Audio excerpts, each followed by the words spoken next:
Okay. So I think Stuart explained to you that I'm studying a local council system. I'm interested in how it was similar and different before the transition to multi-party. So before the local council system transitioned to have multi-party, I was looking for what your thoughts are with the main strengths before you had multi-party and then after, and I was wondering if you could tell me a little bit about your experience before and after the parties are introduced. Okay, I can say that before we went into the multi-party democratic setup, we had a no party. We used to call it a no party, and we are all lumped together under what by then we used to call the movement system. Yes. So we are all actually in a no party arrangement.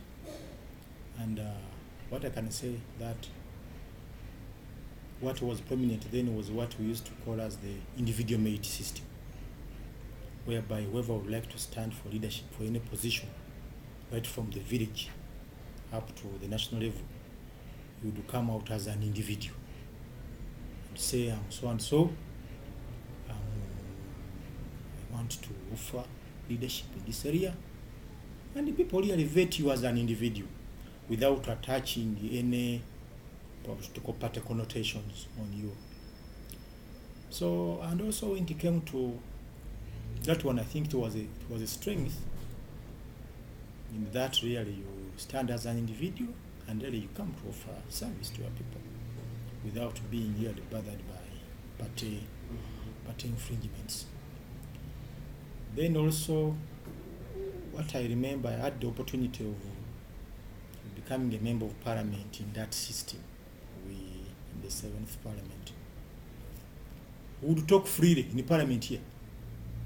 You talk freely whether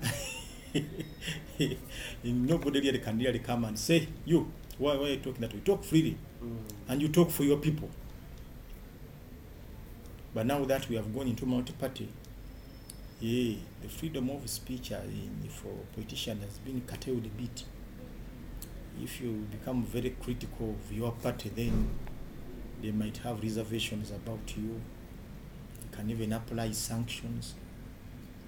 They can even disorganize you politically and fight you so that you lose your constituency. So that's what we are seeing now. But the other system, people talk freely. But now that's what I'm seeing right now, that because whatever comes on the floor of parliament, you have to go into a caucus. You go into your party caucus, you harmonize and agree. Then you're expected to speak for that position you agreed to in the caucus. So at the end of the day, some of the positions are not even very good, but you are supposed to accept them because you agreed in the caucus. So that's something which I'm seeing as a very big change, which we missed. You can see that we missed that one. And the other problem also, our multi-party democracy is still new. We tried it sometime back in the 60s, it failed. We had those military dictatorship which came in. Once again we tried in the 1980s, then it also failed. We had that guerrilla war which brought into Yoweri Museveni into power. Then, so now actually we are just building it, and the challenges are very big. In that, even also up to now, our people have not really been adequately sensitized. Many of them are still stuck in the movement system. Of course, the movement system had the weakness of that one. You would be seen as an individual who's going to deliver. And that one also strained a lot the politicians, all those who had political ambitions, in that you had to spend a lot of money. You would even be engaged in community activities, constructing of roads, using your personal money, constructing of schools, fundraising for water projects, fundraising for youth programs, fundraising for the women. So that one actually strained a lot the politicians, and that in one way on the other actually gave us that problem. And although now we have also gone into multi-party system also because of inadequate sensitization, our people here, they are still, their mindset is still actually tuned back to the inner, much as we have these political parties, but in way or the other, they also look at and you say, fine, you are in RM, but who are you? What have you done for us? So they want you to be to have done something for them before then they can look at you as somebody who has the potential really to serve them as a political leader or the like. So that one, in a way, because of inadequate sensitization, politics in Uganda is heavily commercialized. It's very expensive to become a member of parliament. People sell their houses and other properties, and then when you come to parliament, those 5 years spent there, you really don't get that money back. So many politicians really, they have become poor in the process. So that's what I'm seeing, that the other system was good in that we talk freely, could criticize the government and nobody would say, you say, no, this is what my people are saying. But now you have to take care, you have to talk, take the party into consideration. That's what I'm seeing as the biggest difference we have now. I was curious where you think the impetus for the transition came from. Why did, the individual merit system seems like, to me as outsider, a unique and interesting system, right? I mean, interesting in the sense that you have real connection between local people, possibility, and this leadership. So there's some controversy and discussion about why this transition needed to occur.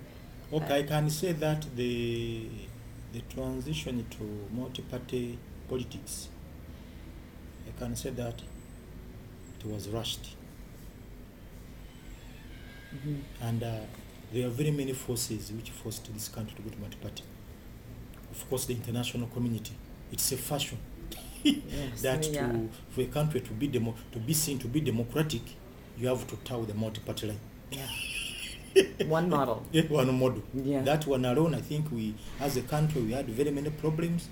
Then also, we had also the old political parties which were in abeyance, which are put into abeyance by the movement system. They were also agitating. You people, you have lumped us together now. For us, we want to be free. We want also to be able to vie for political leadership as political parties. Why are you lumping us together? Yeah? So that one, of course, I can say that the external pressure was much because Uganda being a third world country, we are dependent on grants and other support from big countries like Canada and others. So once they pressed there are two people, you need to open up democracy, that people should be free. Then we are forced into it, but then we are not planned for it. That's why now we have these consequences. Now people have not been adequately sensitized, and we are moving like that one. And I can't see even the political parties as they are now. I don't see any political party which has moved and mobilized people. They haven't. Many of them, you see them based in Kampala here, trying to incite anti-government sentiments against the government. But none of them has gone to the masses where they are in the villages, because Uganda being a rural country, many of our people are in the villages. Almost over 80% of the population, they live in the villages. That's where they are. But political parties, they haven't gone there. They are all centered in Kampala here, finding confusion here. You see them attending seminars here and there because their supporters are in Kampala here financially. But none of them has gone to the villages. And I can foresee we're likely to continue having the same problem now that we are nearing the election of 2011. So people have not been mobilized, they have not been sensitized about the multi-party setting, and really they are likely to continue looking at a person as an individual. And of course, you have also to cough big. You have to spend a lot of money in community projects, supporting women, the youth, community work, subsidizing government where the government has really failed. All the services are inadequate, you have to subsidize so that these people can really like you.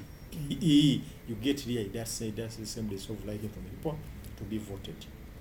That's what I'm saying. So I guess my last question would be, what did you, I mean, there's also controversy about whether or not the system that you have was democratic, you know, the LC system and that movement system, Yes. because of the leadership staying the same for so long. Mm. Could you call it a no-party democracy, or would you call it something else? You know, in terms of, was it democratic? And there is some controversy about, because of the leadership didn't change, but the individuals changed, right? Parliamentarians changed. So in one way, we could see this as being very democratic, and in another way, perhaps not so. Okay, I can say that to the great extent it was democratic. Basically because this democracy was built right from the village. Yeah. You would see the villagers maybe once in a month. By then, these days those meetings don't take place. Okay? By then, once in a month, maybe on a Sunday, or when the community, you would see they would meet, gather somewhere, maybe under a tree. A village council would meet. They would discuss their problems. Okay? They mobilize each other. Okay? And really, and take on whatever they have agreed to. Yeah, there I can say that it was democratic. Then you also go to the parish level. Parish councils would sit. The sub-county level, these councils would sit. And when to come to electing leaders will be elected from the villages. The type of the village would sit, elect their leaders, 10 people. Say, this is our chairman, this is our vice, secretary for women, for finance. I can say it was democratic. But of course, when it came at the higher levels, like I've told you, if you want to become a chairman of a district, of course, if you're a poor man, poor woman, there you don't have to bother. Like I've told you, because you have to be seen, you have to demonstrate that really you are able to, and by being able, you really have to be able to be financially sound, somebody who can contribute to community projects, somebody who can support the youth and other areas where the government has not been able to deliver. The same for the member of parliament. Yeah? People would even go to, there's distributing handouts to people. Eh? Construction of wells, schools, churches, mosques, all those things, giving the assisting seeds, all those things would happen. Basically because by then you need to be seen by the people that really you are somebody who can assist them to address their problems. And they don't need to elect you first to portray that you can see them. Even before you have been elected, you should be seen to be somebody who can really assist. Yeah. Not to say, elect me so that I go and work on your problems. Fine. You should demonstrate that even from the outset that you are somebody who can assist them, even using your own resources. That's what came up now. For the MPs, the same arrangement now. Many members of parliament had to spend a lot of money on community work, community activities. Then also, for the president also, our presidential campaigns are very expensive. A poor man, however good you are in terms of ideas, really you rather not there. Because the campaigns costs billions of shillings. So only somebody who can mobilize money is the only person who can really stand for the presidency. So, and I can say that actually, basically because of those arrangements now, whether we say that the leaders have overstayed, what could we do? That's the system as it is. It's for the rich. The rich are the ones who can afford. So however much you would like to say that us have a change, bring another poor fellow, people will not give them votes. So that's what I can see as a very big challenge for this country. Unless you're financially sound, you'd rather not vie for position as for presidency, for MOP, for chairperson of a district, and now even the chairperson of a sub-county. So, but maybe for the village chairperson and maybe parish there maybe they may say, okay, let us vote so and so because it's part of us, we are seeing it's a good mobilizer. But for other positions, no. You have to be financially well prepared. So would you say the district and the chairperson at that level, do they communicate very much with the local level? The MPs, do they communicate much with the local council leaders, like LC1? Is there much communication between the district level representative and the local level? Is that communication? Okay, the district, there is communication, especially between the district and the sub-county. Okay. Because the district and the sub-county, they are all local governments. And when Parliament appropriates money, that money goes to the district. And the district has to release a portion of that money to the sub-county. Then the sub-county can also be able to execute their program. So there's a lot of communication and coordination, collaboration in terms of planning and execution of programs. There is a lot of communication. Then the sub-county council, or the leaders of the sub-county, are the ones who are expected now to interface more with the parish and the village leaders. Okay. Of course, the MPs, we interface with the district leaders, we interface with the sub-county councils, because those sub-counties are actually key component of our constituents. We interface with them, listen to their problems, and we work together to lobby for support from the government so that they can address those problems. Do you have any other comments for me to take back to Canada, America? Those are my questions. Okay, the other thing I would like, what I would say, I think we don't need to review what we call as democracy. That democracy should not necessarily mean multi-party. That's my dissertation. It's not necessarily mean multi-party. We should also allow other forms of governance also to emerge. As long as these poor fellows, these women down there they can be empowered to express their views. They say this is what we want. They can be able to say this is what we want, not necessarily under the multi-party setting, but even in no party, which we tried here under the movement system. But we are talking, and they are putting the leaders to task, and it worked. And what's even interesting, during that time under the movement system, no party system which we had, it was very easy to mobilize the masses for development. They could even contribute. You say, you people, now we are going to construct a well here. What's the problem? We have so much money from our sub-county council, but it's not enough. We would require maybe another 10,000 shillings. Can we really make a contribution? They would contribute willingly. They would even mobilize from their own their relatives, maybe in Kampala, also to make a contribution so that that project takes off. But under multi-party, all those initiatives have gone.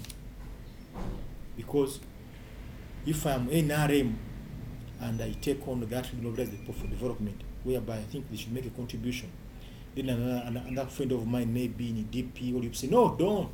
Those are thieves. Don't do it. They actually want to cheat you. The end of the day, people get confused. One person say, please, this is a good arrangement, and this is a bad arrangement. Like you have come now. I think you have had now this debate about Kampala. About Kampala? Kampala, whereby Kampala should be administered by the central government. Now, this is something which was agreed to, and it's in our constitution.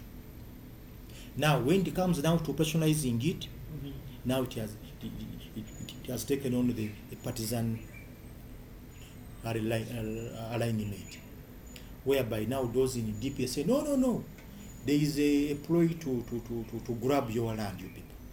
Don't accept those things. But they're in the constitution. Rather than sitting together now, the constitution says that Kampala should be administered by the central government. Now, but what form should it take now? Is this bill good?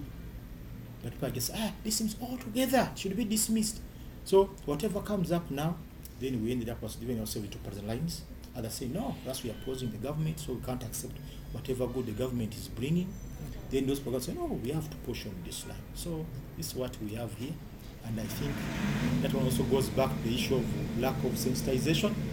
So we are ill prepared, because you find in other democracies, you can find a member of the opposition even supporting the government's position on principle. But here, the tendency is to oppose whatever the government side brings. So that you're able to get them out of power, but not on principle, but really on such a flimsy issues. But of course, I think that given time, with the more mobile sensitization, if our partners who pressed hard that go multi-party could assist us to mobilize, train our political leaders, because they also don't know. Many of them don't know. They are not informed really. So they are in something, multi-party. The only we should be able maybe to get out, to get this NRA-17 out of power. That we also go there, but they have not really mobilized and trained the base. That's what I guess.